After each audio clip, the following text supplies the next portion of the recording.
We got here about an hour ago. It was pretty good first time on the jet, so it was good. A little different than normal flights. Yeah, way smaller. And me, Pat, and Darius, we pretty big, so it was different. What did it mean to you when Coach told you that you guys would be coming up here? It meant a lot because it shows that he picked me as a leader of this team, and I'm happy to help lead this team to where it's supposed to be. What have you seen out of the guys this summer? I've seen a lot. We're young, but we work really hard, and I just seen a lot more consistency from the older guys like me, Pat, Darius, and a lot more guys. So it means a lot. It was pretty good summer. Is leadership come natural to you, or something you've kind of grown into through the years? Yeah, it comes pretty natural because I'm one of eight, so like all my brothers, we pretty much alpha male, so it comes pretty natural. When it comes to being a player, though, have you always been vocal, or have you had to work on that part of it? Not always vocal. I try to lead by example.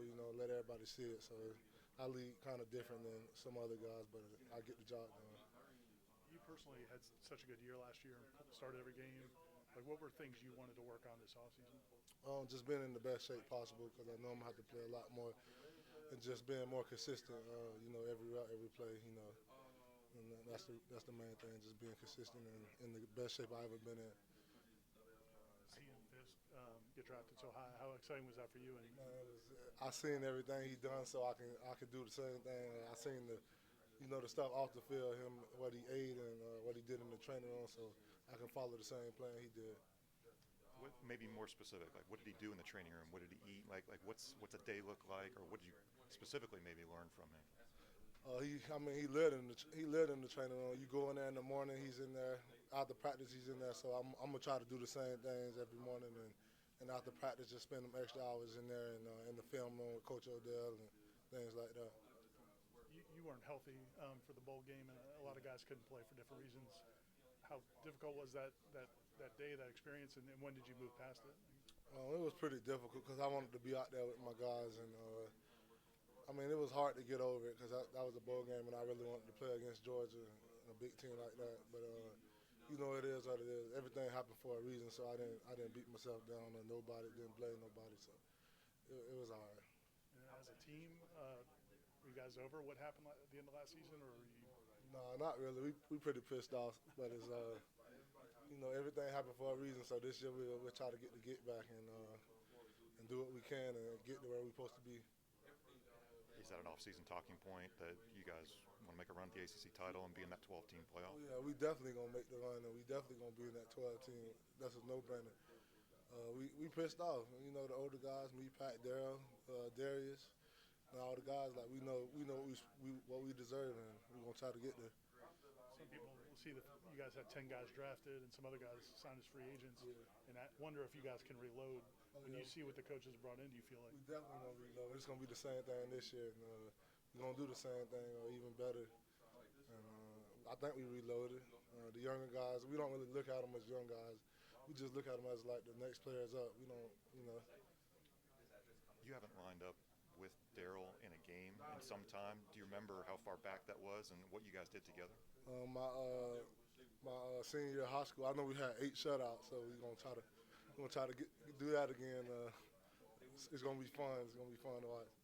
You guys gonna bring a little bit of that Jaguar mentality? Oh, yeah, we definitely are. Who's the guy on this team who doesn't get a lot of hype, but if you were voting for the ACC Media Day, all ACC team, you'd get a vote? Not a lot of hype. Yeah. Sleeper pick. It'll have to be KJ Sampson. Daniel Lowndes. It'll be a tie to Daniel Lowndes and KJ Sampson. They don't get a lot of hype, but like I said, I don't look at them as like a young guy. They're the next guys up, and they work really hard, man. I know I'm biased because I play D tackle, but they're guys. So that defensive tackle depth, do you think you guys replace what you need to? Yeah, we younger, so them Fisk, Fabe, and they was older guys, but I try to be the best leader and try to do what I seen Fabe and Fisk and them guys do. So I try to be a leader like them and lead by example, not just talking.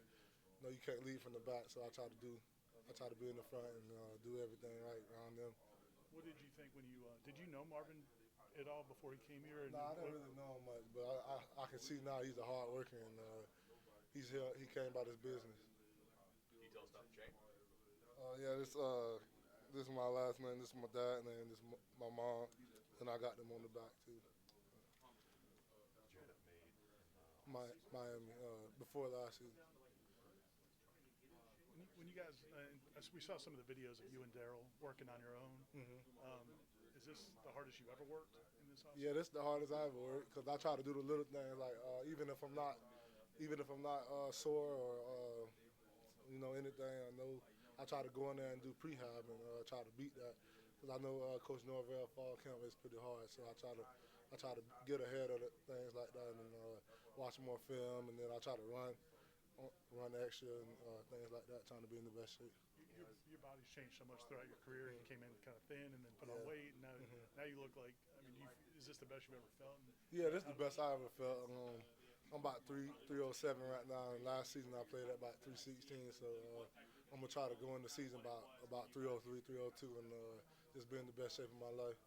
As a Gadsden guy who played for him, what's it been like having Coach Fuller in the building these last few years? It's pretty good because he don't all the good stuff you don't see and all the bad stuff he gonna tell you about. He gonna be the first person in your ear and tell you how sorry you are, and you ain't gonna never hear him say good job or nothing like that. How tight are you and Pat? Oh, we like brothers, man. That's like we came in together and we said if you look on the story right now, you'll see that on this Instagram story. Like you see that picture of us when we was a little thin and we just brothers. Like blood couldn't make us any closer. I remember we used to cry together. Our freshman year was like, why we ain't getting in, why we ain't playing, and when our time comes, we gonna make the most of it. And both of us played by the last year because Fade was hurt and the person in front of him was hurt. And when we got our chance, we took advantage of it. Did you know he'd be what he is now? Oh yeah, he always been a playmaker. I knew once he got the weight and filled out a little more, and the rest was gonna be history because he's a dog. I'm sorry. In December, when everything was going on with the snub and everything, and guys were having to figure out their decisions, did you guys lean on each other to kind of get through those? Oh yeah, like I knew I wanted to be with him and Daryl, and I wanted to be around other guys, not just myself. And I knew I wanted to be around dogs, and those two are dogs. Patrick hasn't put on as much weight as you have, obviously, but you've seen him fill out. How have you seen him work? Have you seen him in strength and conditioning?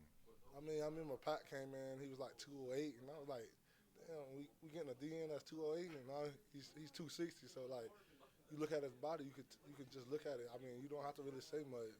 You can see it. When you look in terms of your individual game, is there other stuff like in technique stuff that you've gotten better on? Oh yeah, with my hands, moving my hands, not just depending on my strength. I don't have to power every guy.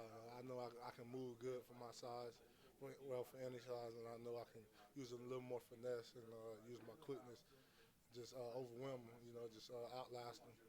When did you get back to total full strength? When did I get back? Like totally fully healthy? About a month ago. It's just my hands, it's not my feet or anything, so I can run and everything. So I control what I can control and did what I could. And have you seen any of these newcomers that came in this summer, like Cam Riley and some of these other guys that have come in?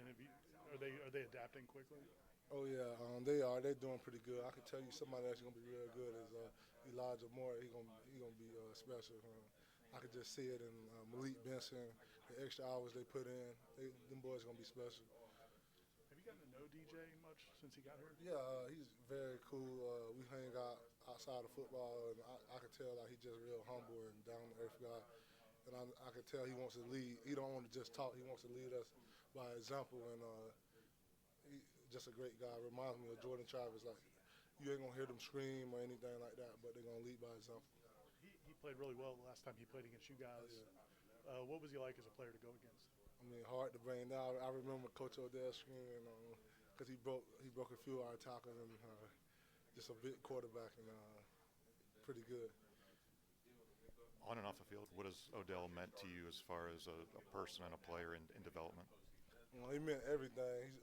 He's part of the reason I'm here, and just like a father figure. I can't even just call him coach. He just means everything. Cause he stepped up When things get hard, that's who I went to. And when I wasn't playing as a freshman, he explained to me and he told me what I had to do. And he just meant everything, man. With the way college football is now, you guys have opportunities not just to go to the NFL, but so many different schools come calling and people. How difficult is to handle that part of the process in the offseason? Just being a young guy, you got to see the bigger picture because people gonna call, the word gonna get to you, and you just got to see the bigger picture and what's your why. Because everything right now is really pennies to what you can get. And being a young guy, when you hear the numbers and everything, it just lights up in your head. But you just got to. I just think it comes with maturity, just seeing like what you can get to what's now. How excited are you about Ireland? You excited about that flight? It's a long flight. I've never been on a flight that long. I'm excited to go there and play, but not the plane ride. Are you an NCAA 2025 guy? Oh yeah, not really a PlayStation, not really a video game, but I have been playing it now, and I like it. So. They take care of you? Oh yeah. Pretty good. Is there somebody on the team who's a good player of the college football 25 game? Darryl Jackson. He's really good at it. Daniel Lowndes, he's good at it. The best probably Dante Anderson. And he's a guy at it.